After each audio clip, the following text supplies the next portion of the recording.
Hello everyone, Beardedsnowlygo'S here, and today I bring you guys my post-Justice Hunters September 2025 Floowandereeze deck profile.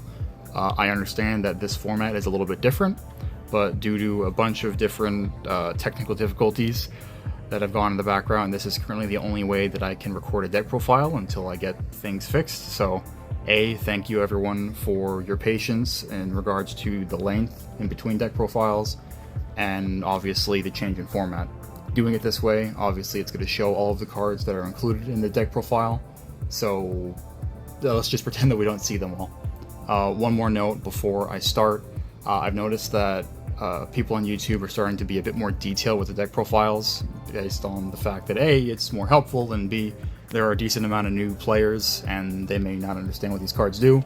So even though Flu has been around for a few years now, and most of us do know what the cards do, this is for the people that are just now getting into the game, which that is the case. Thank you again for clicking on this video and liking and subscribing. So without further ado, let's get started. As far as the Flu engine, I mean, it's a 40 card build. I would always have Flu as a 40 card build. Anything more than that, you run into bricking more than Flu already kind of does. But to get into the main core of the deck, the Flu cards, you have our 1-card combo starter, Floowandereeze and Robina. Robina shares the same first line of text as all of the other small birds, which is if this card would leave the field face up, it is banished instead. When this card is normal summoned, you can add a level 4 or lower winged beast from your deck to your hand, and then it allows you to, immediately after that effect resolves, normal summon another winged beast. When any of the Flu monsters except for M-Pen for whatever reason activate their effects, they lock you out of special summoning, but in return you essentially get to cheat the normal summon mechanic, being that usually you can only normal summon once, but with Flu, as long as you keep your Flu effects chaining, you can go for a long time. So we have 3 of those. We're going to have 3 of Floowandereeze and Eaglin. Eaglin, when normal summon, can add a level 7 or higher winged beast from your deck to your hand, and then immediately after that effect resolves, you can normal summon another winged beast, and it has the same lock as Robina does. Normally when you normal summon Robina, unless you have access to Eaglin, you need Eaglin to get into your boss monsters.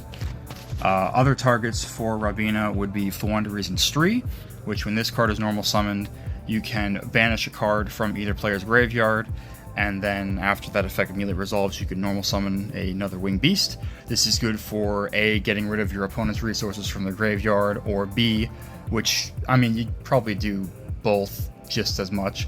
You can banish your own Floowandereeze cards, which you could then get back with Floowandereeze and Toucan. When this card is normal summoned, you can target a Floowandereeze card in your banish zone and add it back to your hand.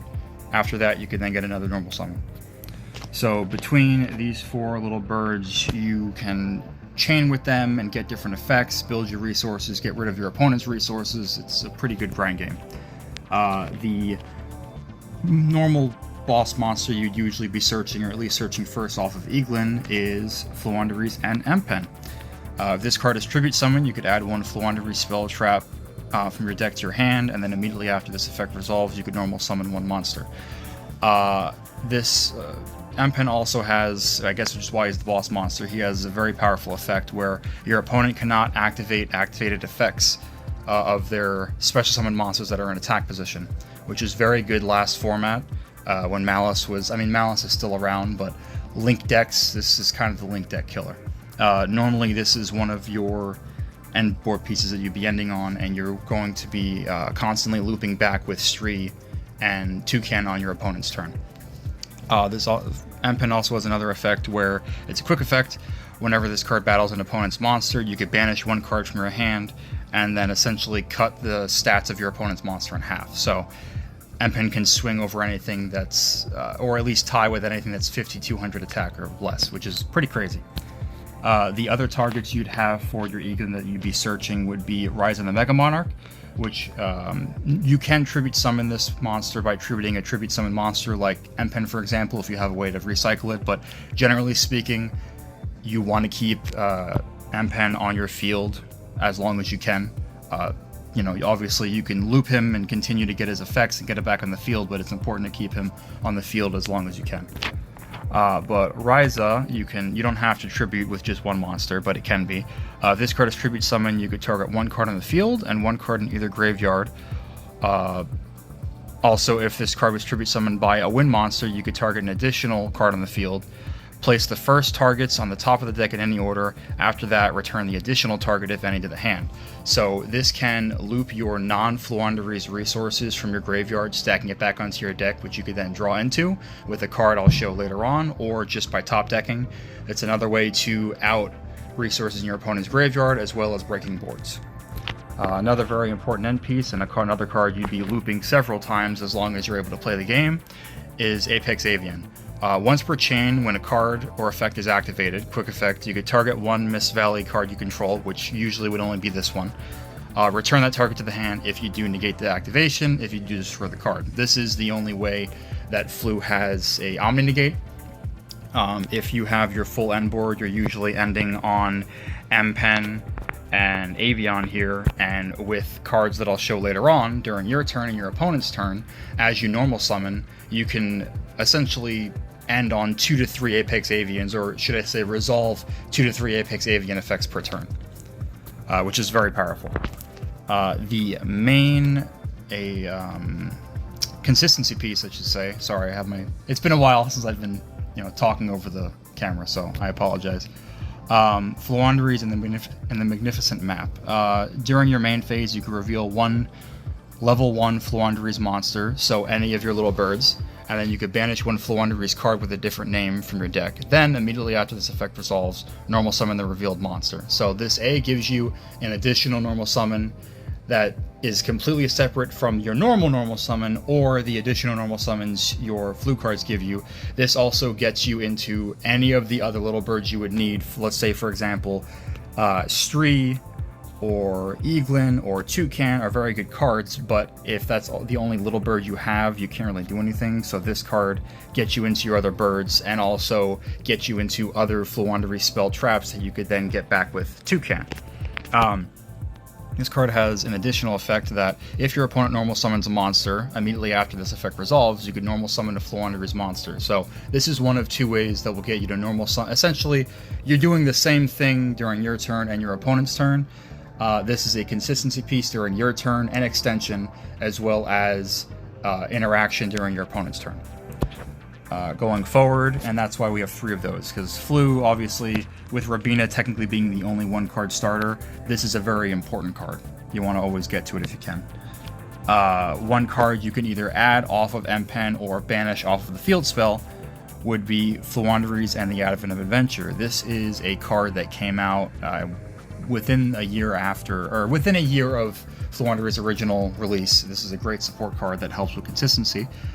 You could banish one winged beast from your hand or face-up field, add one Floowandereeze monster or Floowandereeze field spell from your deck to your hand, then gain 500 life points. The 500 life point gain seems kind of redundant or not as important, but it actually has come up more than a few times. Not even considering time just helping me not die in a grind game, but this is another way to unbrick some of your hands, as well as dodge targeted effect negations. This is one of your main ways to play around cards like Infinite Impermanence, Effect Veiler, Ogre you could chain to still get your effect and replace the body. It's a very important card for consistency and for dodging effect negation. Another consistency piece, and the main way to break boards with the Flu engine itself, is Floowandereeze and the Unexplored Winds. You can conduct tribute summons that require 2 tributes by sending one monster you control and one card, not monster, card your opponent controls to the graveyard, which is kind of crazy. So normally, tribute summon rules in Yu-Gi-Oh! Since the beginning of the game, you need to tribute a monster that's level 5 or higher with another monster, essentially. But this is a way to get around some of your opponent's annoying spell and traps, as well as recycling and adding back your other Flu cards. Something I forgot to mention earlier, which I apologize, all of the little birds here, whenever you normal summon a winged beast, and they're banished, because remember when the first line of text, when this card would leave the field, it is banished instead. When you when you normal summon a winged beast, all of the little birds add themselves back to your hand. Anyways, where was I? Floowandereeze and the unexplored wins. So you can use one of your monsters, one of your opponent's monsters, to tribute summon your boss monsters like Empen, Ryza, Avion, or even like Snowl if you decide to play it. This also, during your main phase, you can reveal up to 2 winged beast monsters you control, in your hand, place them on the bottom of the deck, and then essentially Pot of Greed for up to 2. So this is a very important card to help break boards and keep your opponent's resources down. If you pair it with your Flu cards, obviously, you are getting new spells and traps to use, you're getting smaller birds, you're getting bigger birds, and you're also breaking your opponent's board while doing so, which is very important. Kind of like Floowandereeze in the Magnificent Map, Floowandereeze in the Dreaming Town is very important. Probably the most important card you would want to search off of Empen if you can, to set for your opponent's turn. It does 2 things. During the main phase, immediately after this effect resolves, you could normal summon 1 level 4 or lower winged beast monster. Then, if you tribute summon a level 7 or higher monster while this card is in your graveyard, you could banish this, which you could then add back later with Toucan. Then change all monsters your opponent controls face down, which is very, very powerful, especially in this format with cards like Vanquish Soul, or the Vanquish Soul monsters, or the Yummy monsters, or even Malice that's still running around. They need their monsters face up to make, their extra deck plays, and to continue to get more bodies, to Link Climb, to Synchro Summon, to XZ Summon, whatever, or even to tag out, like with Vanquish Soul, their cards need to be face up. So this is very good. It gets you into your combos and your plays during your opponent's turn, and it's also an additional point of interaction once you inevitably end on one of your 3 big birds. That is it for the Flu engine. For the hand traps, I have 3 Molcharmi Fuvalos, which is essentially a baby Maxi. The card's crazy. It's also a winged beast, so if this is the only winged beast in your hand, you could technically banish this off of Advent and search your Rapina, which is kind of crazy. But normally what you would be using it for, if you control no cards, which this is, if you haven't been able to tell already, you'll know later on when I go into the non-engine, is it's a blind going second list. So the fact that you need to control no cards to activate this effect will almost never really matter. So you quick effect discard this card from your hand, then apply this effect. Every time your opponent would special summon a monster from the deck or extra deck, you immediately draw 1 card, which is crazy. It gets you into some of your board breakers or your Flu cards, and will also kind of force your opponent to make a smaller board, which will be much easier for you to break. Then there's Fuvalos. And Fuvalos also has a restriction where during the end phase, if the number of cards in your hand is more than the number of cards your opponent controls plus 6, you must randomly shuffle cards from your hand into the deck so that the cards in your hand equal 6 plus essentially the cards your opponent controls, which really never comes up unless they're getting super greedy, and if I'm being honest, at that point you win anyways. And then we have Molcharmi Perulia. This, just like Fuvalos, has the requirement that you cannot control any cards if you want to activate this effect. You can quick effect discard this card, then apply the effects for the rest of the turn. Each time your opponent would normal or special summon monsters from the hand, immediately draw 1 card. It has the same end phase effect as Fuvalos. This card, even though it is very strong, I don't think is as good as Fuvalos this format, or in general personally, which is why I'm running 3 Fuvalos and 2 Perulia. Fuvalos is great against any deck really that's trying to get into their extra deck or special summon from the hand, and Perulia honestly is here for specifically Vanquish Soul and Yummy. Yummy at some point, unless they open up with exactly Obedient Schooled or Engage, they're going to need to summon from their hand once, and if they want to build any sort of intimidating board, are at least going to normal summon or special summon from their hand at least 2 to 3 times. So worst case scenario, you're mulliganing your hand and forcing your opponent to end on a smaller board. Best case scenario, you can possibly go +3. So I have decided to take out cards like Pot of Extravagance and Pot of Duality, mainly because Droll is still around, and these cards help me, or you, if you decide to play this, get into the cards you would need, or draw into the cards that you would need, while also playing around Droll during your own turn, because Droll is a very good counter to this deck. Going forward, we have Called by the Grave, which, speaking of which, is very good for Droll or other hand traps. This is another way to stop, effect veilers, ogres, ash blossoms, trolls, whatever. It's also good for, let's say, cards that have effects that activate in the grave. You can then banish it, which, by the way, this card, target one monster in your opponent's graveyard, banish it if you do, until the end of the next turn its effects are negated, as well as the activated effects and effects on the field of monsters with the same original name.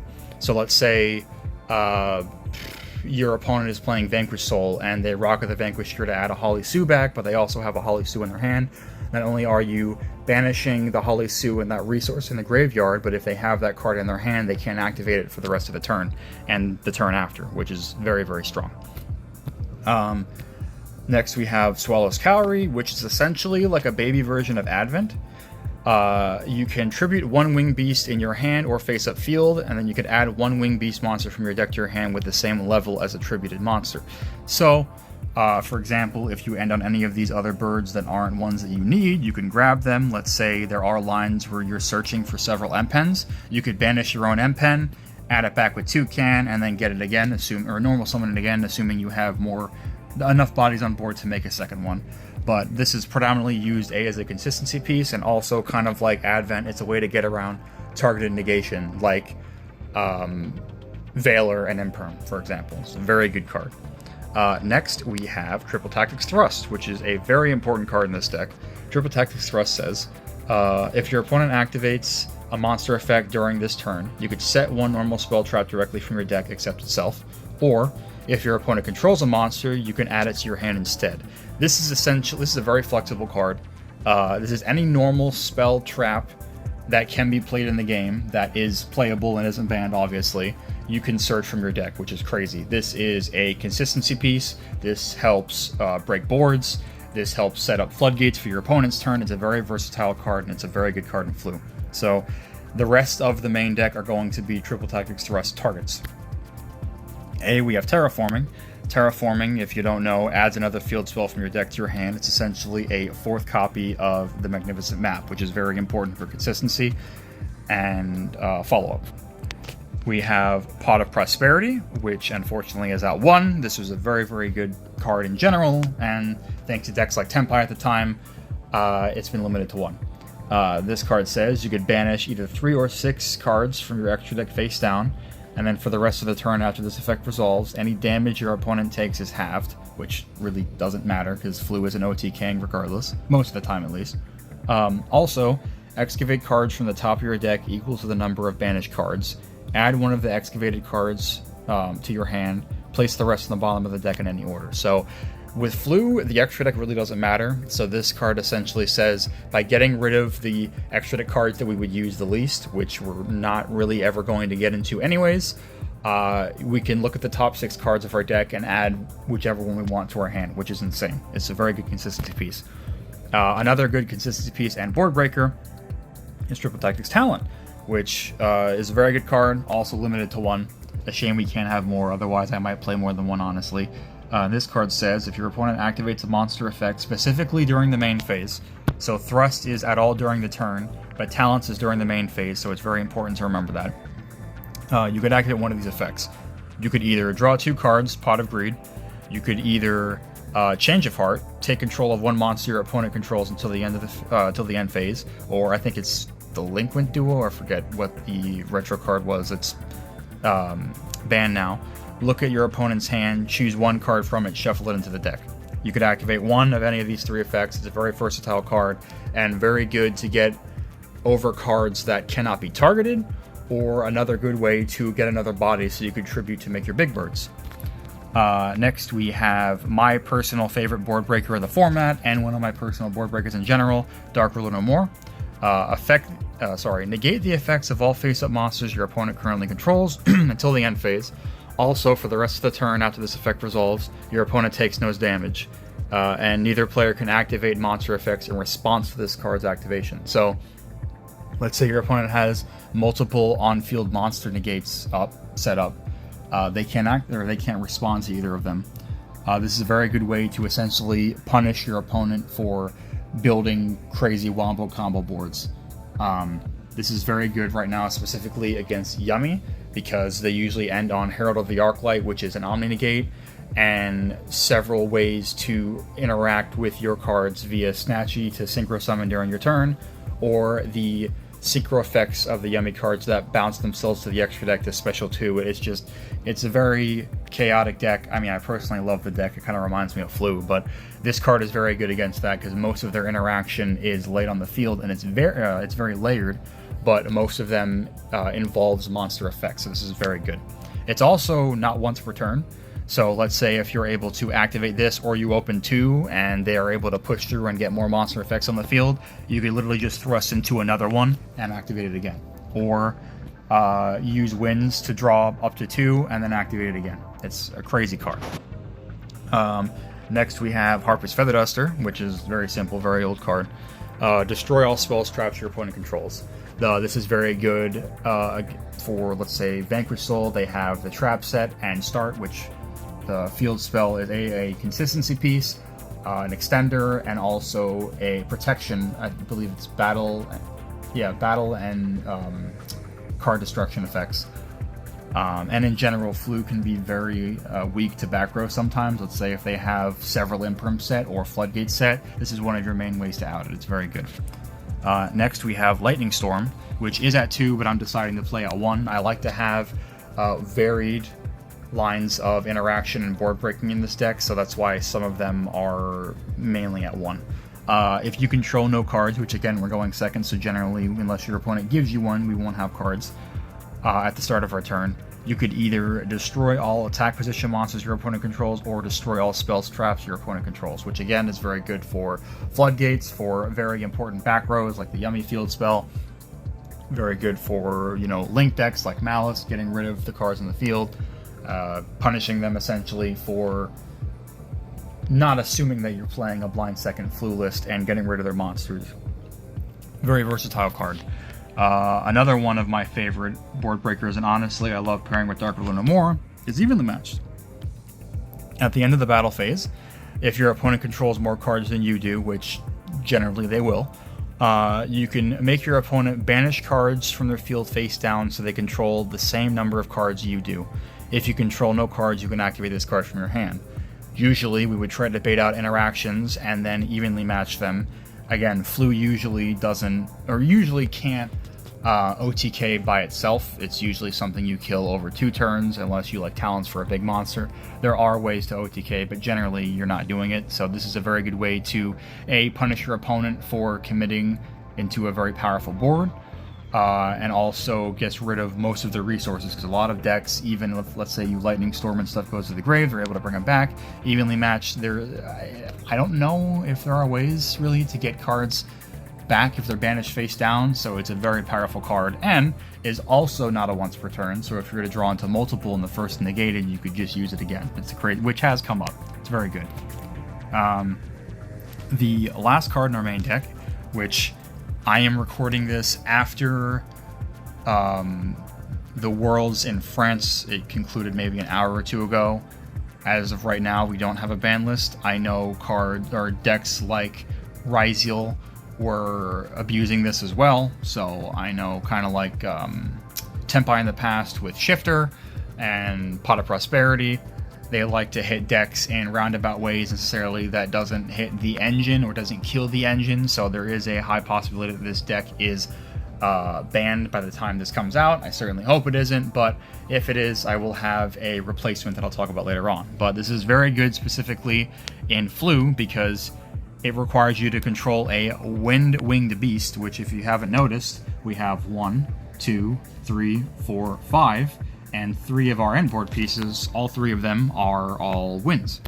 So it's a very important card, and will always come up as long as you're able to play. Even if you're not, if you end in a small bird that is a wind. If you control a Wind-Winged Beast monster until the end of the turn, negate any monster effects your opponent activates. And if I'm being honest, the other effect doesn't matter, but it's come up like maybe once. If you control actually no, that doesn't matter. I'm sorry. The third effect, if this card is in its own or spell trap zone is destroyed by your opponent's card effect, you can add 1 Harpy's Feather Duster from your deck or graveyard to your hand. That has come up maybe once or twice, and I've been playing Flu for a few years now. Mainly you're playing it for the Floodgate effect.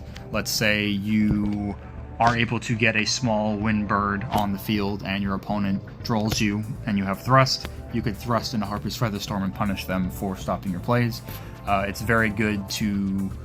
It's a very good end board piece in general. Obviously, if you could play it, play it. I definitely think it's going to be banned. The only reason it hasn't at this point is because Flu is really the only semi-at 1 point relevant deck, except for recently with Ryzeal, that has been playing it or main decking it. I think Ryzeal variants probably side it, but very good card.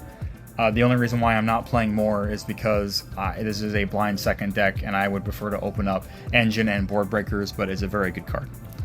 This also is very important for buying you a turn if they stop your plays and you have enough to play either on your opponent's turn or the following turn. It's very good. I'm going to go over the side deck first and then the extra deck, and it'll be apparent why in a minute. I'm going to play one DD Crow. I'm honestly considering playing two because it's very good this format. Quick effect, discard this card to the graveyard, then target one card, not just monster, in your opponent's graveyard and banish that target. This is very good for, again, Rock of the Vanquisher trying to special from the grave, Murakumo from Mitsurugi trying to bring itself back and Regeki the board, the Yummy minion trying to revive a Yummy from the grave if they control a Link 1, essentially getting rid of any of the problematic materials that a Dracotel deck is sending to the grave. Let's say usually they would 5 mana to make the Arthalion, and then Arthalion add 5 mana back. You could chain DD Crow, get rid of that, and that gets rid of one of their most important interaction pieces on your turn, it's a very good card. Also, it's a level 1 Winged Beast, which means it is searchable with Rabina, because Rabina doesn't just search Floowandereeze cards, it's any level 4 or lower Winged Beast. So very good. Sales ban. Sales ban honestly was in here for a counter to Droll. I know Mitsurugi is doing it for that exact reason. I think it's also a fairly decent board breaker. Whatever the most annoying card that your opponent has on the field, or card hand trap that you think you might not be able to play around this turn, you can declare one card name. For the rest of the turn, your opponent cannot activate card's effects or the effects of this card with the same original name as that declared card. Obviously, it says the restriction is applied to you, but for the rest of the duel. But again, it's cards for other decks that you're not playing, or non-engine that you're not worried about, or again, even if you are playing some of those cards, it's not that big of a deal. It's very good, again, into Droll specifically, but also anyone. Let's say Ryzeal Detonator is a very hard card for Flu to get over. You call Ryzeal Detonator, and one of their biggest blowout interaction pieces is just done for the turn. It's a very good card. Next, I have Ultimate Slayer. This, I'm not entirely convinced is crazy this format. I think it's good and it's playable, but I might either keep Ultimate Slayer in or put in Book of Clips. But right now, I'm sticking with Ultimate Slayer based on what I have in my extra deck. I still think it's good and it's playable at least. And it reads: you cannot activate monster, or your opponent can activate monster effects in response to this card's activation. You could send one card from your extra deck to the graveyard, then target one monster your opponent controls with the same type, being Synchro, Fusion, XYZ, Pendulum, or Link, and then shuffle it into the deck.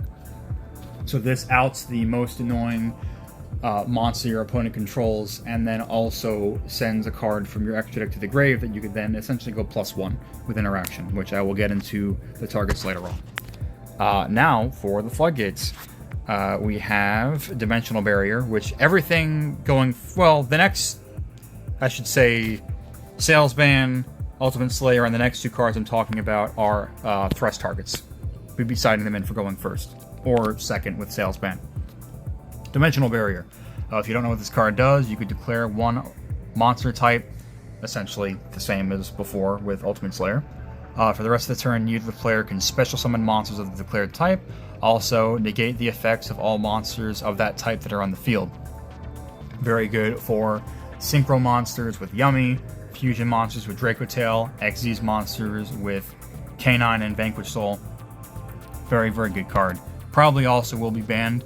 If it does, I'm going to probably run 3 of these, which essentially is, excuse me, Dimensional Barrier, but for any extra deck monster types your opponent controls, or special summon monster types your opponent controls, but it also includes links, which is very important.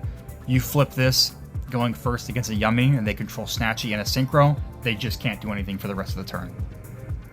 Also, if you do not control 2 or more of the same card types, the ones it's saying here, all of the monster types you control gain 500. That will never come up. This is again mainly for a Floodgate, excuse me, but also includes links. Now, lose 1 turn. This is a very strong card going first. Generally is played in like stun decks because they don't special summon. Flu also doesn't special summon. Very good card. Lose 1 turn, a continuous trap. Activate only if you control no special summon monsters. While a monster is face up on the field, negate its effects during the turn that it was special summoned. If an effect monster is special summoned in attack position, change it to defense position. This essentially, I mean, it is what it says. It skips your opponent's turn as far as monster effects that they special summon. Very powerful card, and you would essentially end on Empen the trap and this, and it is very powerful. Most of the time they just scoop. Right there. Okay. The last card on the side deck is kind of a tech choice, something that I've dabbled with for a long time, took out, put back in, I don't know. I think it's very good because Solemn is very good this format, and it's searchable with Empen. Floowandereeze in the Scary Sea. It's a counter trap, which means your opponent cannot respond to it unless they also chain with a counter trap, which is very unlikely to happen. When your opponent would special summon a monster or monsters, so if your opponent tries to activate Obedience School, for example, while you control a face-up tribute summon monster, and no special summon monsters, which you generally wouldn't, negate the summon, and if you do, return that monster to the hand. Also, for the rest of the turn, your opponent cannot special summon, but they can conduct up to 3 normal summon sets this turn, not just 1. Why this is so crazy is because if you're not playing Flu, you're going to be special summoning a million times. It's just how Yu-Gi-Oh! Is nowadays. Also, it forces them to normal summon, or gives them extra normal summons, which they could either do, and if they do, that activates map, which allows us to play during their turn, or if they don't, it's essentially a turn skip. Very powerful card. It's a card that can be resourced by banishing it from the grave with Stree, adding it back with Toucan, and can be searched off of Empen. Very, very, very, very good card. It could actually be a bit situational, because I know there are certain types of summons that it doesn't negate, but overall it's a very good card, and I think it's worth looking into if you're playing Flu this format. This is another card that I would probably be siding in going first. Okay, now for the extra deck. The first, 5 cards are going to be my Ultimate Slayer targets. Garura, when it's sent to the grave, can essentially draw a card, so it's a +1. Intis, when it is sent to the grave off of Ultimate Slayer or in general, it pops a card on the field. We have Malong, when it is sent to the graveyard, you could target a face-up card your opponent controls, bounce it back to the hand. We have Meteorologic Aggregator, which, when it's sent to the grave, is a targeted negation for the rest of the turn of a card on the field. And Farajit, which is essentially a mulligan for 1. When it's sent to the grave, you could draw a card, and then place a card from your hand on the bottom of the deck.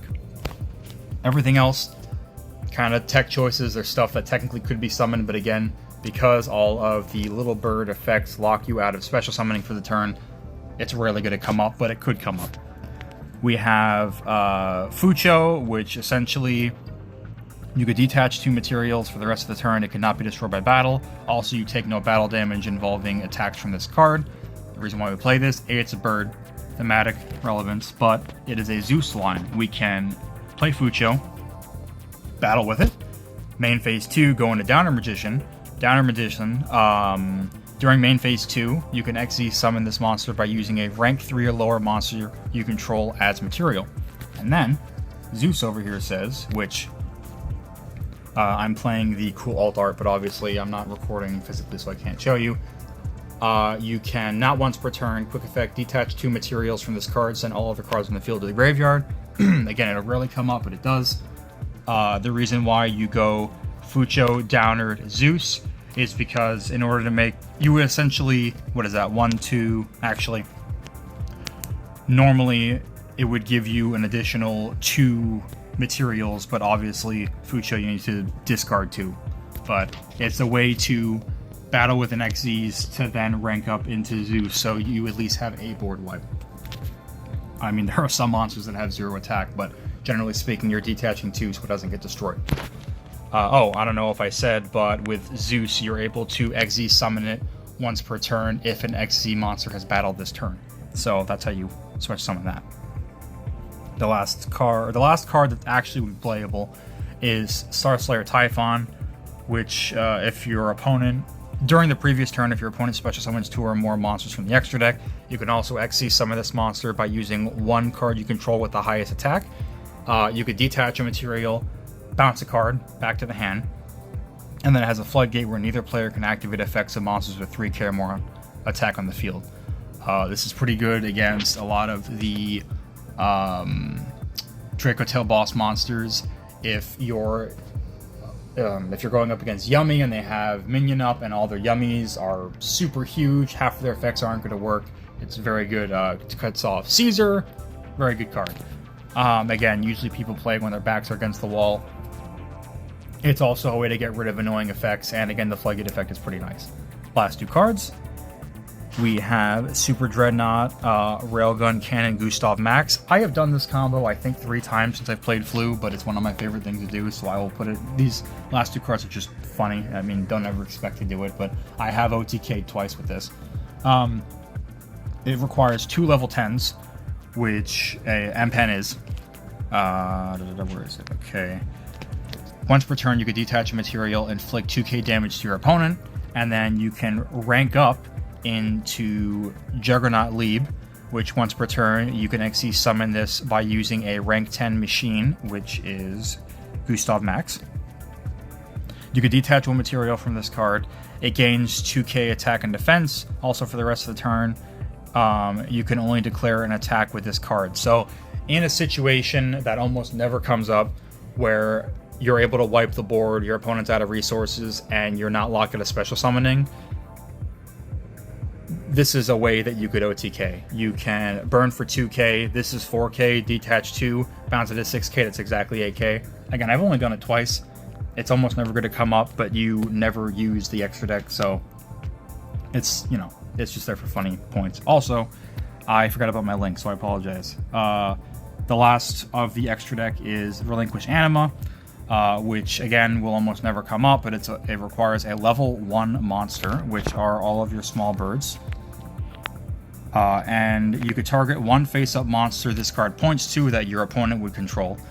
Essentially, you can equip it to this card. Mainly, it's here for SP Little Knight. SP Little Knight is right here. Requires 2 effect monsters. If this monster is link summoned using a Fusion, Synchro, XE, or Link, which, let's say you had 2 small birds, you would link off into him first, and then make SP Little Knight.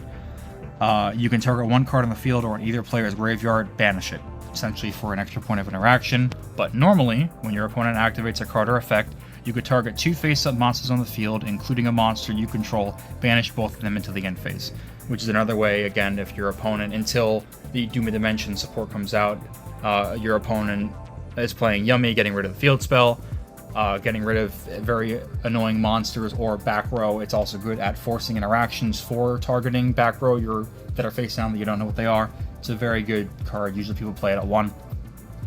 Last 2 cards are the only way for Flu to get out or get around Towers monsters, which are monsters that are unaffected by card effects, which kind of is the only other silver bullet to this deck except for Droll, which I have Moon of the Closed Heavens, which normally would be used for Fiendsmith gameplay. This is used for its effect.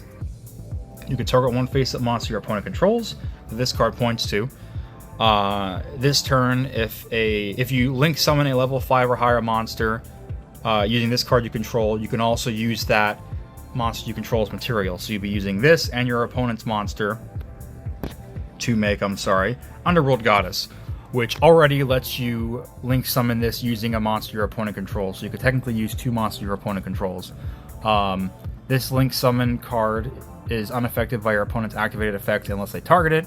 And then when your opponent activates a card or effect that special summons a monster from the grave, which can come up, but realistically speaking, you're almost never making this, you can negate that effect activation.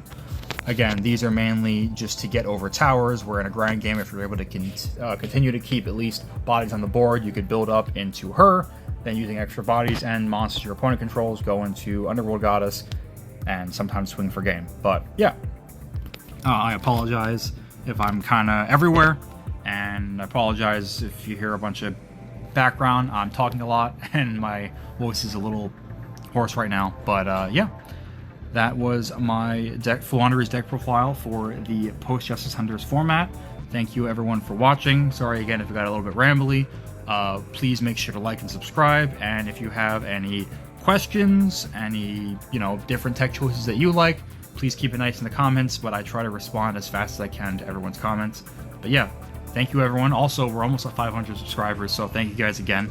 If you guys want in the in the comments below, maybe think of something cool you might want to see for like a 500 subscriber special. I think I'm at 481 at the point of recording, but anyways, thank you all so much for watching. Sorry again for the rambling, and have a great day.